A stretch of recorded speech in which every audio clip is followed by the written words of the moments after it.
Welcome back to another edition of the Stack Supplement Podcast, where we run down all of the top stories and exciting announcements shared on our website from the past 7 days. And it was, as per usual, the week seems to be getting busier and busier.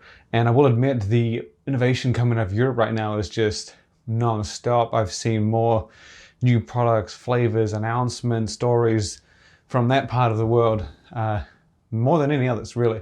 And kind of coincidental as we are visiting and doing a nice little tour around the UK and Europe, following the Arnold and leading up to FIBO. So it's closing in fast. But we're going to get into it. I should touch on a bit of, I'm pretty sure we had a bit of admin. That's right, we set the date for the second open day, which is basically our day where we try to, since the beginning of Stack, we always wanted to feature as many brands as possible. And it's been a goal that's got a bit difficult as Stacked has become more popular. Previously, brands would reach out, would feature them that day, and that would be it. We would get them online. Any updates after that, we would share. And you'll notice that every time we feature a brand for the first time, anytime they have some news to share, we follow that up quickly. So it tends to be a very quick process and a long process, or a longevity process, sorry. And so, yeah, over the past few years, we've become a lot more busy, obviously trying to share news on the 2,000 brands that we do, making sure we're on top of that. And then adding more to the mix is quite difficult. But the purpose of the open day was to basically kind of centralize that. So the way the open day works is we take submissions. So any new brands that you think would be cool to see that we haven't featured before. It doesn't matter if they're new, young, up and coming, growing, soon to launch, or they've been around for years, just brands you haven't seen. We take in their details and we try and share them all on the same day. So Wednesday, the 19th of next month, 19th of March, that is when the second open day will be taking place. We've already got submissions. I think we have around 5 already confirmed to be on the day. We'll definitely have more as we get closer, so the window does close. We try and share as many as we can on the day, but time management is not the easiest thing when you try and do all that. So yeah, we will be very much limiting or putting a cap onto it until the next day that we run it. And this will hopefully be a quarterly thing. So if you know any brands, even if you're not from the brand, if you know any that you think would be cool to have on there, send them over, whether it's on social media, email, anything really, and we'll get them on the list and get them basically lined up to be featured on the day, along with all the other companies that we have on that day. Usually it's just those brands for open day. We don't dip and dive into other news. I think we did 1 or 2 news stories on that day last time, but it will be primarily focused on brands that you very likely, or at least the larger audience of Stack hasn't heard of or hasn't come across on yet. We're going to kick things off for the news breakdown with our friends over in Dedicated Nutrition. And they came out with a surprise. They came out with a genuine surprise over the past few weeks and month or so. They promised that this year was going to be monumental. It was going to be one of the biggest yet. And that's a bold statement coming from a company that has won our Brand of the Year title in the past. If you're asking me what year, I wouldn't actually know. I don't think we've written it down. I could find it. I think it's 17, 16, somewhere around there. When they revamped their when they did a whole bunch of reformulations, new innovations, it was just a stellar year for them, very much like you would have seen from the other Brand of the Year winners. But yeah, over the past few years, they've been powering through, and now they are coming back with, again, what they said to be one of their best years, one of, if not the best year ever in terms of innovations and excitement. And they have certainly delivered on that within the first few weeks of the year. And it doesn't stop. Last week, we got another completely new supplement. And I will admit, I'll rattle off what they've done so far just to give you an idea. This is on top of True Power, which is their muscle building supplement free of creatine. They do sell creatine. A Lipobol, the fat burner. Anti-Catabol, which is their anti-catabolism supplement. Testobol, the testosterone booster. Astrobol, the KSM powered ashwagandha. The new cost-effective unstoppable pre-workout, which will be followed by a completely new premium version later this year. And now we have Unstoppable Pump, which I was quite surprised with. Back in the day, there was talk of like a nice trio of Unstoppable, Unbeatable, and what was the other one? There was a few, like a really cool, catchy group of names. And they very much seem to be getting back to that. We have Unstoppable Pump, which is indeed a pump enhancing pre-workout specifically designed to support pumps, whereas the regular Unstoppable is built for a comprehensive blend. You got energy, focus, pumps, and performance. And so with this one, it's pretty, like I said, core to the point. You've got 2.5 grams of taurine, 125, I should actually say, very similar to the original or the regular Unstoppable. They have set this up for the possibility of double dosing. And now I will point out that the double dose drops you down to 15 servings, which is the same case with the regular Unstoppable, the cost-effective Unstoppable. So I'll rattle them off for you in the maximum amount, or the double amount, I guess you could say. So in there is 12 grams of straight citrulline, not citrulline malate, 12 straight, and that's in the full scoop. 5 grams of betaine, 250 pine bark, 5 grams of taurine, 200 milligrams of S7, half a gram of the What's Up citrus sinensis, vitamin B3, vitamin C, and then 100 milligrams of the ever-present absorption enhancer estrogen, purely in there to help maximize absorption and really get more out of the ingredients, will help your body get more out of the ingredients. So actually, yeah, that 12 grams of citrulline, you do get huge dosages of citrulline these days, but it is rare that you get into the double digits. It is even rarer to see 12. 12 is the most, I think, that's out there. I don't think I've seen more. And you can probably count on two hands how many have done 12. I'm pretty sure there are some, maybe 4 or 5 come to mind, but Jesus, that's it. That's a beast of a dose along, and that's not just all of it there is to it. As I said, 5 grams of betaine, my kind of preferred amount of that thing. 250 pine barks in there as well. Taurine S7, it's very much a all-out pump powerhouse. And again, you can use this alongside Unstoppable, which does also have citrulline in it. Again, talking about the cost-effective Unstoppable. So when you do mix them, I wouldn't go maximum dose of each. Is when you get citrulline up into the realm of, for me, it's about 15 grams. Well, anywhere from 10 to 15 could be pretty messy. It's not the best on the on the stomach, but you can check that out now over at Stacked, and then basically look forward to more, because it sounds like these guys are just going to keep on rolling as the year progresses. The next story we have sends us over to ESN, fellow European company in the European market, as well as Dedicated Nutrition. ESN out of Germany specifically, they have come out with their top of the line protein powder. As we've seen, brands do pre-workouts where you have your cost-effective pre, sometimes your regular pre, and then you get a premium pre-workout, which is essentially gives you the ability to spend more on a protein powder, pre-workout. You don't get too many more servings, basically just spend more to get more for that pre-workout window.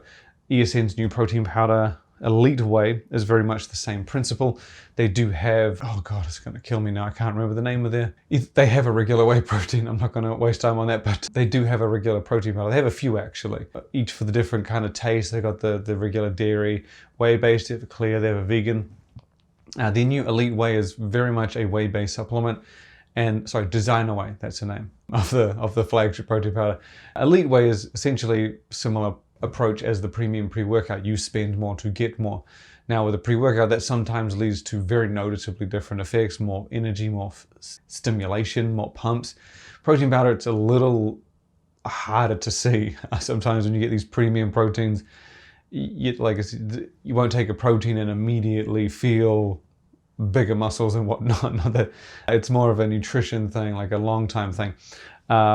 And so Elite Whey basically gives you that opportunity to get the best of the best in terms of protein powder. They give you 24.3 grams of protein in a 30 gram serving. You will notice in Europe, a lot of them don't necessarily, like in the US, North America, you get a serving and it's a fixed serving, right? And you'll have a scoop, and some brand might have a bigger scoop, but they'll have varying scoops and they'll say this is how much you get per serving. A lot of the times in Europe, they'll just say like this is the percentage, or like this is the amount in a 30 gram serving. 30 grams is very common.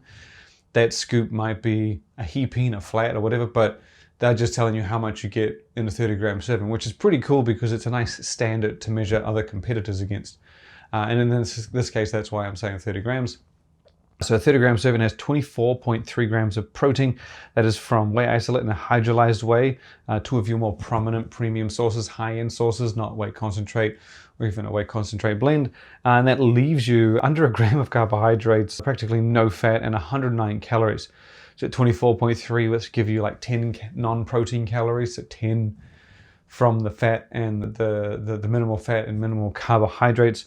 So it's incredibly lean. And then to give it that little bit extra, there's a blend of enzymes to enhance digestion and absorption, basically very similar to estrogen, where in the sense that it's in there to help you get more out of the formula. And that is pretty much it. Usually, and I applaud them for not going overboard. Sometimes when you have these premium protein powders, let's say your average protein 2 pound is $40. I'm just saying it might not be the average.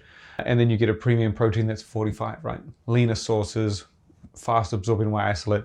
Maybe it's 50. You see what you're paying for. When sometimes you get to the 70 mark, the 80 mark, it is hard to justify in a protein powder. And I like how ESN has found that balance here, where they didn't go too over the top. They kept it like, hey, a little bit more for some isolate. Very similar to what we just saw PES Science do with their isolate versus their flagship select protein.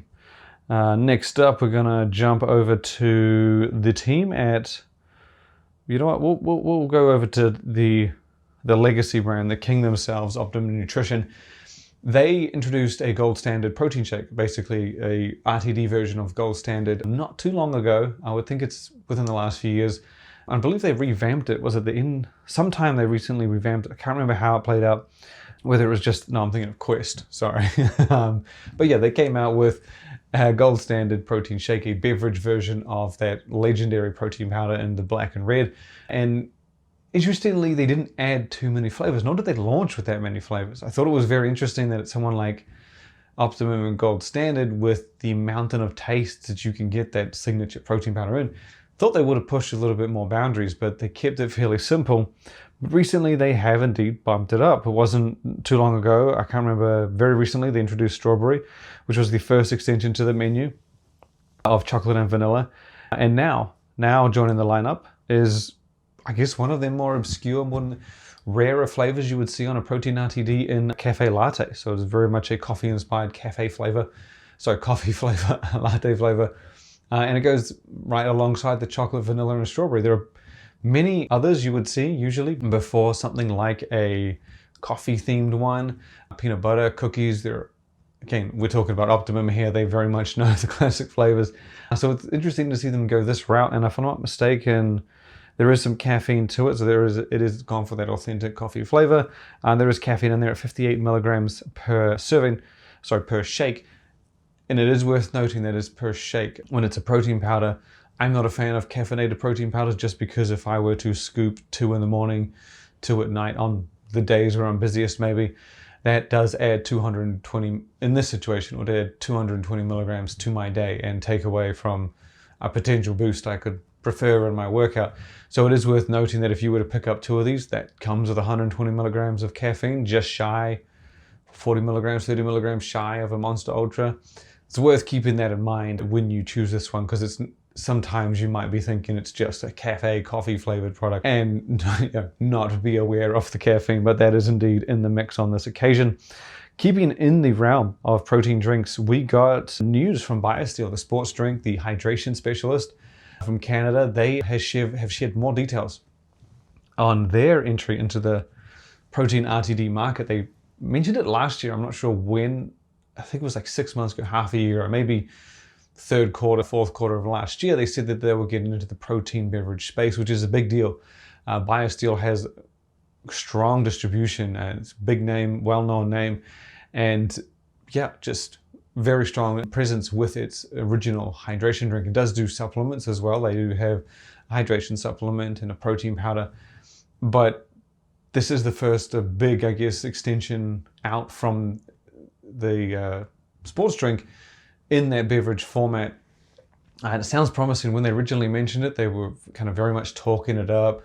It tastes really good, blah, blah, blah. And I don't, it's cool to hear that, but sometimes it's rough to hear it, like when someone holds something in front of you and they don't let you look at it, you say, you really want to see this. And then they never show you it. So they were saying a lot about how good it was, and we just weren't told jack shit. Now we've actually got some details, and in 2 or 3 weeks, you're going to be able to try it. It's launching in Costco in Canada. And the macros sound pretty damn good. You get 30 grams of protein in every bottle.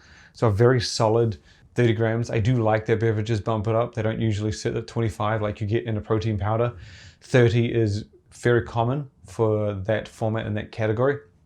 I do believe it's whey based. Pretty sure that was mentioned. I can't even remember exactly if it was. I swear it was touched on. If I'm wrong, I apologize.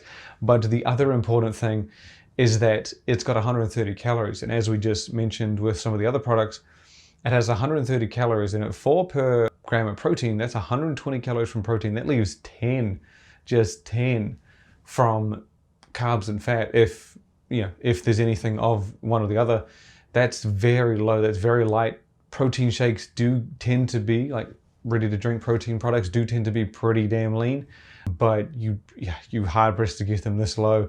That's probably going to be a gram of fat, gram of carbs. If that, it might be more of one and less of the other type thing, but that's the damn good. And they're saying this tastes amazing. I believe it was stevia and monk fruit. So naturally sweetens. Sounds good. Very excited to try it. And I mean, take it with a grain of salt. We obviously haven't tried it, and it will be available shortly. But I have pretty high hopes. Again, this is coming from BioSteel, someone who has experience, and most importantly, experience longevity in the sports drink space. So they very much know what taste goes well, how things work, how things can succeed. So I look forward to seeing how this one unfolds, how it expands, and especially in a space where you don't really get too many competitors. And there's a lot of room to stand out in the protein shake space. I think some people tend to forget that with all the developments we have in sports drinks, energy drinks, and protein powder, you don't really see that love and attention in the protein RTD game. Next up, we're going to go over to Prime, who just dropped its latest flavor called Future Freeze. We actually got this one a few days before it was announced. And it's as far as I know, it's not, they didn't say anything about it being limited. In saying that, the look, usually when they have these alternative looks, they could come and go, but it wasn't said to be limited. It is available everywhere. And it features a rainbow sherbet flavor. This is one of the rare occasions we get a completely new taste. A lot of the time when we get these new products, reskin special editions, they are previous flavors. This is completely new, called rainbow sherbet. And it is very much like a light candy, rainbowy, and I'm sounding very obvious here, but very much tastes like the name. And I feel, and I could be wrong here, but when they launched that recent series, that's gonna bug the shit out of me. They launched that recent line of, I'm just gonna have to look it up to make sure, the ones with a little spiked through them, the I series. The goal of the I series was, well, not the goal, but what we saw in the I series was a lighter flavor. So you had 3 flavors, all with a little less sweetness to what we're used to in Prime. I actually felt there was a bit of that in the rainbow sherbet in the Future Freeze. Now I don't know for certain, but coming off, I still had a couple bottles of the ice one lying around. It just felt not as intense, not as, I guess, light as the ice series, but definitely softer and smoother, not as in your face as you got from some of those originals like the blue raspberry, the fruit punch and stuff like that. So it was quite interesting, and it has a very nice, very alternative design that will stand out on shelves. And for those wondering how international it's going to be, I didn't hear jack shit about it going anywhere other than the US. I do believe there was mention of it in Canada. I'm not sure if that was completely on point, but I do remember seeing mention of that in Canada. And when people are asking, Europe, UK type thing, they said stay tuned, which doesn't necessarily mean it's coming. In fact, it may mean it's not. But if the opportunity presents itself, they will jump. And we got 2 stories to close out the show here. This next one, we're going to jump over to Floyd Mayweather's brand, One of One. This is his all new supplement company, One of One. And we're recording this Tuesday mornings or whatever. We have a whole bunch of breakdowns of every single supplement in the One of One line. So I'm not going to go over it here. I'll probably just save that for next week because it is very much seeming like the big story of the week. And I'm impressed. Like, you get these celebrity sports people products, brands and stuff like that. And no offense, and I'm not saying, I'll try and be general, but they can sometimes disappoint immensely. And it's not a knock on the brands. And I'm sure that there are reasons and things on the back end. Some people listen to this, some people listen to that. They need to do this and that, whatever it may be. A lot of the time they disappoint when they could be phenomenally great. And you always want someone who has a huge reach that comes with a supplement line. It would be cool if they could spread the word on something like a multivitamin that isn't, a sprinkling of fairy shit, or a pre-workout that isn't just caffeine and taurine. It's great when you have that opportunity. Very few have done it. I think Floyd Mayweather's brand One of One is probably one of those rare opportunities where they've actually put some damn good formulas behind them. Again, especially considering it's within a name, a celebrity and whatnot. And yeah, I got to commend them. Solid formulas. We went over them, like I said, post going out today. There are 7 categories right out of the gate. There's a protein powder, a superfood, little superfood greens, standalone creatine. I'm trying to remember this off the top of my head. A hydration, 2 pre-workouts. So a cost-effective one, and then a premium one, or a loaded one. And then there's a muscle builder, peptide builder, which has, I'll spoil that for you now. It's a mix of peptide strong and dileucine, the DL185. Very advanced approach. In this kind of stuff, you would get maybe a complex creatine, a test booster, but they just went straight out with non-hormonal things to build muscle. And I commend them for, again, a solid lineup. In the loaded pre-workout, just go check it out now. You can probably check it out now. It's juicy. Again, for a brand that's fresh to the scene, they're coming out swinging. The look is pretty damn good. And it launches tomorrow, so Wednesday? Wednesday the 12th, which was when it all goes live on the One of One website with seemingly pretty reasonable prices. The loaded pre sits at $50 for 20 servings. The cost-effective pre is $35, but it is for 30 servings, with freedom to double if you so choose, but 30 servings, not 20. And then the hydration sits at $39, and yeah, worth checking out, and a pretty solid selection, but we'll touch on that next week. The last story we have to finish on is Quest's Overload Protein Bar. This thing, I don't like to use the F word, but it's pretty fitting right here. It looks damn good. I really love what Quest has been doing over the past few years, kind of doing everything but the Quest bar. Like, they've left the signature Quest bar alone, and they've just gone off in as many tangents as possible. The Quest shake, the bake shop, the extension, the iced coffee, the candy series, which includes the coated protein peanuts and stuff like that. They have done everything they can to just add to their signature bar and expand the Quest name. And the Quest Overload bar is a very impressive blend of that. So basically, the Overload bar is, you kind of get it in the name. It is an overload of taste, flavor, kind of like the chocolate monster shake type thing. Like, it's a milkshake with a whole lot more. That's essentially the Overload protein bar. It is jam-packed full of inclusions: chocolate chunks, chips, pieces, sprinkles on top, a coating. So very similar to the dipped Quest bars, but not just dipped. They have just a full plate of little extras inside, and you can see it on the pictures on the site and on social. They've just filled this thing for maximum. I wouldn't say maximum flavor, because you get that in the candy series where they dial down the protein and dial up the flavor as best they can. When you put more protein, it makes it a little bit more difficult. The Overload protein bar, I think, is a nice blend of this. They've kept the nutrition of the Quest bar, so you get 20 grams, which is very impressive, and they keep the calories at, I think it's 200 to 210. Which is, again, very impressive when you see this compared to a Quest bar. And then they've tried to infuse as much flavor as they can with the inclusions, with the coverings, with the coatings, and all the little extras. It's a very interesting innovation. I'll definitely be trying it. Quest, being our functional brand of the year from last year, seems to be not slowing down on innovation. It looks delicious. Available in 3 flavors, all of which kind of explain what they're all about. So I've got them. I'm going to run through them and their extras. So there is Sunday Fun Day, which is chewy toffee, creamy vanilla, chocolate chips, vanilla bits, peanuts, and peanuts. Then in Cookie Commotion, you get graham chocolate and vanilla cookies, chocolate chips and chunks, and a white chocolate cover. And then lastly, you have, of course, a chocolate lover's delight called Chocolate Explosion, which is dark and milk chocolate chips, chocolate cookies, a rich fudge base, and just a jam-packed shit ton of everything else. Like, they make them sound delicious on paper, and then in photos, it looks as good too. I would be curious how the consistency is. Again, when you get inclusions and high protein, texture and consistency is difficult, as we've seen with their dialed down protein, better tasting candy offerings. Yeah, I'm interested to see how these play out. They look damn good. The macros are damn good on paper. So if this is like a step up of the Quest bar, and all you're losing is like all you're sacrificing is like 10 extra calories for the same protein. Yeah, I mean, it's a tough argument to say no to, but you can check out everything I've talked about on this podcast at stack.com. And for this episode, that is it. That is all we ask for you to do, actually. Go to the website, check it out, stay informed, keep up to date with everything that we share. We are on there 10 to 15 development stories a day on social media. Share with your mom, your dad, brother, sister, friends, family, everybody in existence you can. Check it out once, twice, 350 times a day. Make sure you sign up for the email, follow on social, and we look forward to having you back next time.